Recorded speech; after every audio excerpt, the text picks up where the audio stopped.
Retrouvez Businesswoman avec MAF Pro, l'assurance des artisans, commerçants et professions libérales. MAF Pro, la référence qualité pro. Efficace et pas cher. C'est la MAF que je préfère. C'est la MAF.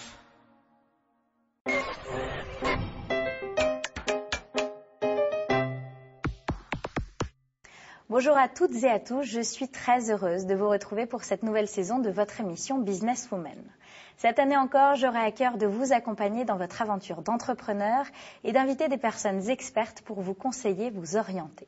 L'une des clés du développement de l'entrepreneuriat féminin dans notre société française repose sur la parole donnée aux femmes dans les médias. Et c'est justement notre thématique du jour. Avec mes deux invités, nous allons faire un état des lieux de la place donnée aux femmes à cette parole féminine.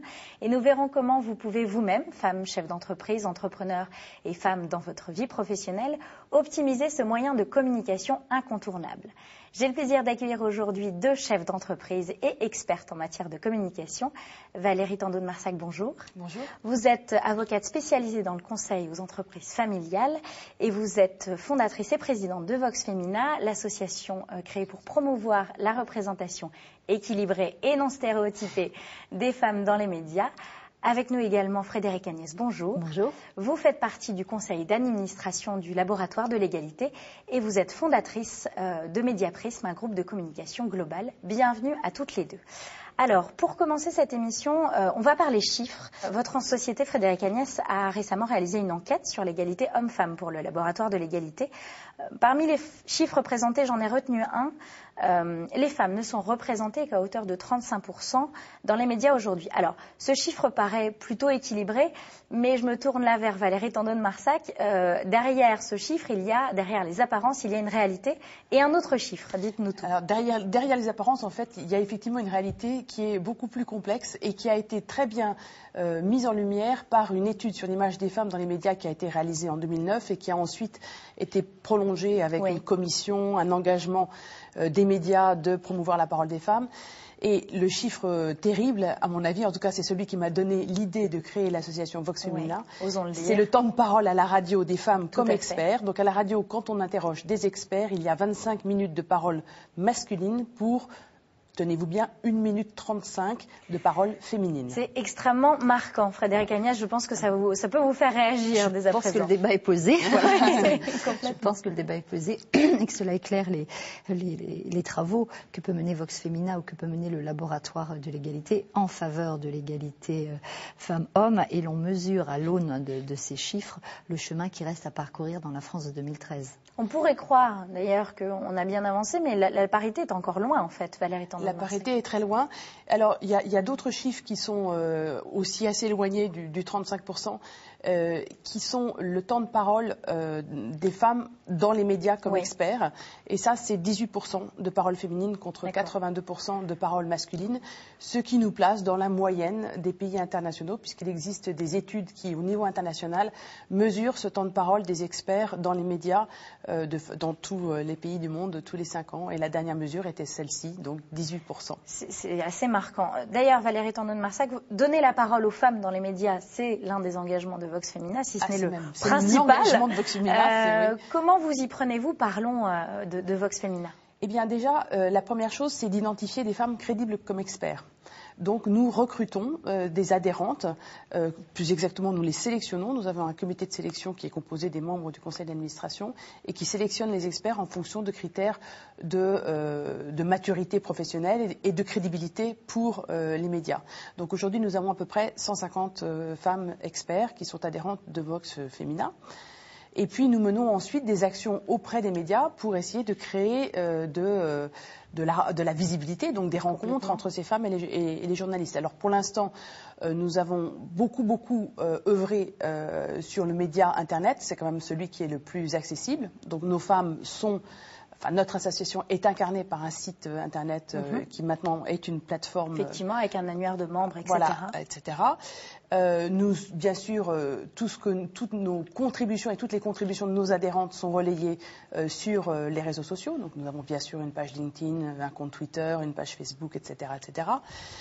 Et puis, ponctuellement, nous organisons d'abord des rencontres thématiques avec des journalistes, thématique, ça veut dire qu'on choisit un thème, si possible évidemment dans l'actualité, et qu'on met en présence une petite sélection de nos experts avec des journalistes qui sont intéressés. Puis nous avons une action de fond aussi avec le Women's Forum. Oui. Depuis 4 ans, ce sera cette année la 4e édition où nous serons présentes au Women's Forum aux côtés de partenaires qui nous soutiennent depuis le début, en particulier Deloitte. Et nous avons incité le Women's Forum, nous avons monté avec eux un programme, puisque c'est comme ça que le Women's Forum fonctionne, qui s'appelle Women in Media. Frédéric Agnès, on parle de femmes expertes et engagées. C'est votre cas. Comment vous œuvrez de votre côté? Comme vous l'avez dit précédemment, je fais partie du comité d'administration du laboratoire de l'égalité qui tente de défendre l'égalité femmes-hommes. Le laboratoire a été créé en 2010. Avec Olga Trotiansky, qui est une grande figure de la parité et que je salue. Et l'objectif est de faire avancer l'idée de l'égalité femmes-hommes dans l'opinion et dans les médias en sensibilisant à travers des chiffres et à travers des dispositifs de communication. Donc, quelques chiffres qui sont aussi distrayants que ceux que vous nous avez donnés. Donc globalement, il y a 26% d'écart de salaire sur un métier complètement égal. Pour les retraites qui arrivent, ce sera 42% d'écart à un métier égal entre une femme et un homme. Encore une fois, dans cette France de 2013. Donc, on sait aujourd'hui que la précarité a le visage des femmes, et ce n'est pas une bonne nouvelle. Donc, nous essayons de sensibiliser les médias avec ces chiffres, et nous avons lancé un dispositif qui était de mettre en lumière l'invisibilité des femmes dans l'univers du travail. Ce dispositif du laboratoire de l'égalité, signé par Mediaprism, a reçu un grand succès, puisqu'il est maintenant dans la majeure partie des manuels scolaires. C'est une des plus belles réussites. Il a été récompensé d'un point de vue publicitaire, mais surtout je crois que le plus important, c'est qu'il a réussi à sensibiliser l'opinion et à faire avancer un des sujets que nous avons en commun, c'est que pour faire avancer la place des femmes dans les médias et dans la société, nous devons ensemble lutter contre les stéréotypes. C'est l'engagement du laboratoire comme l'engagement de Vox Femina. Justement. Et ce sont ces stéréotypes que nous devons gérer, je dirais avec bienveillance et prudence, puisque ces fameux stéréotypes, on les a tous, on en véhicule tous.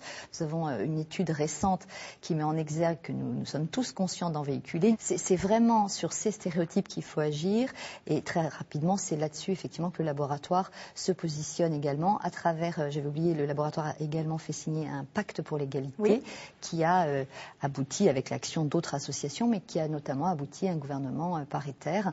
Donc je crois que d'agir, de rappeler les chiffres, de prendre la parole et d'expliquer que nous ne sommes pas dans une situation brillante et que ce n'est pas simplement de dire que les femmes ne sont pas bien représentées dans les chiffres. Je crois qu'il faut resensibiliser l'opinion en étant assez forte et directe. Et quand on dit que la précarité a le visage des femmes, ce n'est pas une bonne nouvelle. On va parler concrètement. D'ailleurs, l'image stéréotypée des femmes dans les médias, c'est votre baseline, c'est la baseline de Vox Femina. Très rapidement, quels sont les exemples qu'on peut donner d'images stéréotypées des femmes dans les médias? Et comment on fait pour prendre son avenir en main quand on est une femme, chef d'entreprise ou non, dans les médias? Les femmes, en fait, elles sont le stéréotype le plus fréquent, c'est les femmes sont témoins de la vie quotidienne. Quand elles sont interrogées sur des événements de la vie quotidienne. Elles n'ont pas de prénom, on ne présente pratiquement jamais leur qualité professionnelle, et comme disait... Ce sont des témoins un peu privés. Voilà, comme disait assez... Ou alors, elles sont faire valoir de la parole masculine, la blonde, enfin bref, voilà. Ça vous fait réagir, c'est juste affreux, non, voilà. C'est comme ça. Et comme disait assez joliment Brigitte Grésy, qui est une autre grande figure de l'égalité homme-femme, ce sont des ombres chinoises, voilà. Donc l'idée, c'est de les rendre actives, mais ça, je pense que c'est très important, ce qui a été dit il y a un instant. Nous sommes tous marqués par les stéréotypes et nous les véhiculons tous autant les hommes que les femmes. Donc Alors, en fait, là, il y a un vrai enjeu, c'est que les femmes comprennent qu'elles elles ont un rôle à jouer. Elles doivent être les premières actrices de leur visibilité, puisque c'est le sujet qui nous intéresse aujourd'hui. On est dans Business Woman, on parle de femmes dans leur vie professionnelle, on a des femmes chefs d'entreprise, etc. Mais plus globalement, les femmes dans leur vie professionnelle, les femmes dans leur vie pour accéder aux médias et pouvoir communiquer dans les médias, comment on fait? Vous êtes deux expertes, mais c'est pas si simple, Frédérique Agnès. Comment faire? Je ne suis pas sûre je suis pas sûre que nous ayons à nous deux la recette miracle, sinon je vous promets qu'on ne vous la cacherait pas longtemps. Je crois que c'est peut-être prendre la question à l'envers. Comment être visible dans les médias? Il faut d'une part que les médias aient envie d'avoir plus de femmes au sein de leurs plateaux, dans leurs journaux, etc. Et comme vous le disiez très très justement, lorsqu'on ne peut pas avoir sur des plateaux uniquement des femmes pour parler de l'état des crèches, comment les couches culottes, la qualité de la nourriture des enfants, l'état des cantines, etc. Les femmes ont aussi un avis, ça peut paraître étrange, mais sur les guerres, sur l'économie, sur l'état de la finance, une légitimité. Et moi, j'aime reprendre cette phrase qui ne m'appartient pas, mais qui veut dire pourquoi se passer de 52% de l'intelligence de l'humanité. Donc, et on ne peut plus, les années qui viendront ne nous permettront plus de nous passer de l'intelligence des femmes.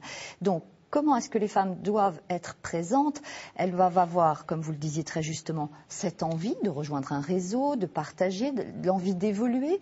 Je crois qu'il faut être très à l'aise également avec ces stéréotypes que l'on véhicule, parce que c'est notre héritage socioculturel et religieux. On n'a pas à en avoir honte. Au contraire, c'est notre histoire. Et je crois simplement qu'il faut qu'ensemble, on les dépasse. Donc, et ces stéréotypes, ce n'est pas simplement de dire « j'habille mon petit garçon en bleu, j'habille ma petite fille en rose ». Et on a encore aujourd'hui des études où beaucoup d'hommes se disent que si leur garçon leur demandait une poupée pour Noël, il tiquerait. Voilà. Donc ça, c'est tout bête, mais c'est un petit peu là-dessus que toute la société doit avancer. Et je dirais que ce n'est pas seulement les femmes chefs d'entreprise, elles doivent aider, mais c'est les grandes entreprises et les petites dans leur exemplarité. Des COMEX de parité, ça commence par là, de mixité, de manière à ce que ça infuse dans toute la société et quand on rentre à la maison, soit une culture partagée, que les enfants au cours du repas entendent cette culture partagée et que la place de la maman ne soit pas seulement derrière les fourneaux. Valérie Tandon-Marsac, on parlait d'expertise aussi tout à l'heure, de crédibilité, c'est votre un petit peu faire valoir de Vox Femina, c'est de dire les femmes peuvent être crédibles, peuvent être légitimes dans des domaines d'expertise. Alors, nous, évidemment, notre proposition, c'est de demander aux femmes de se mettre en visibilité à travers leur expertise, puisque souvent, c'est là leur force. Hein, exactement. En général, elles sont extrêmement consciencieuses. Ça, c'est un petit peu aussi l'héritage du passé. Ce sont de bonnes élèves, on va dire ça comme ça. Mais, donc, elles ne savent pas très bien communiquer sur elles-mêmes, quelque part. Elles ne savent pas communiquer sur elles-mêmes, mais elles sont plus à l'aise si on leur demande de communiquer sur leurs compétences. Et donc, c'est pour ça que je pense que la proposition de Vox Femina est utile et intéressante. C'est que c'est plus facile pour des femmes qui sont à des fonctions clés dans l'entreprise ou à côté des entreprises pour les accompagner dans le conseil, comme par exemple c'est mon cas, de communiquer sur le contenu de cette expertise. Là, c'est beaucoup plus facile parce qu'on leur demande moins de se mettre en avant elles-mêmes. Exactement. Et elles ont plus de facilité à aller sur ce terrain de la communication experte sur les contenus. Donc nous, c'est ce que nous promouvons, en effet. Femmes, osez parler des contenus qui vous passionnent, comme vous, l'égalité, la mixité. Prendre la parole, Prenez sur des sujets qui soient aussi des sujets qui sont dans le champ de l'intérêt général, de l'économie, et en particulier. Ce sont les conseils, j'imagine, concrets que vous avez envie de délivrer toutes les deux. Frédérique Agnès, pour terminer. Il faut que les femmes osent. Il faut oser communiquer, il faut oser croire en soi, il faut oser créer son entreprise, il faut oser dire qu'il est nécessaire d'être bien entouré pour pouvoir réussir à créer une entreprise. Il faut oser dire qu'un banquier doit avoir la même écoute, la même qualité d'écoute sur un projet d'entreprise au féminin. Et je le disais il n'y a pas très longtemps, moi je n'ai jamais entendu parler d'entrepreneuriat au masculin, ça n'existe pas. Oui, et tout d'un coup on parle d'entrepreneuriat au féminin, c'est formidable. Mais j'espère que dans 10 ans on parlera d'entrepreneuriat tout court. Nous verrons bien. En tout cas, les messages sont lancés. Merci beaucoup à toutes les deux d'avoir été avec nous aujourd'hui. Femmes osées, donc c'était le mot du jour. Moi, je vous retrouve très bientôt pour oser à nouveau dans Business Woman. À bientôt.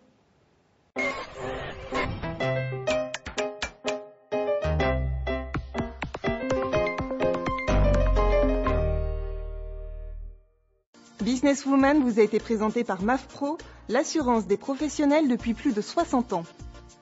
MAF Pro, la référence qualité pro. Efficace et pas cher. C'est la MAF que je préfère. C'est la MAF.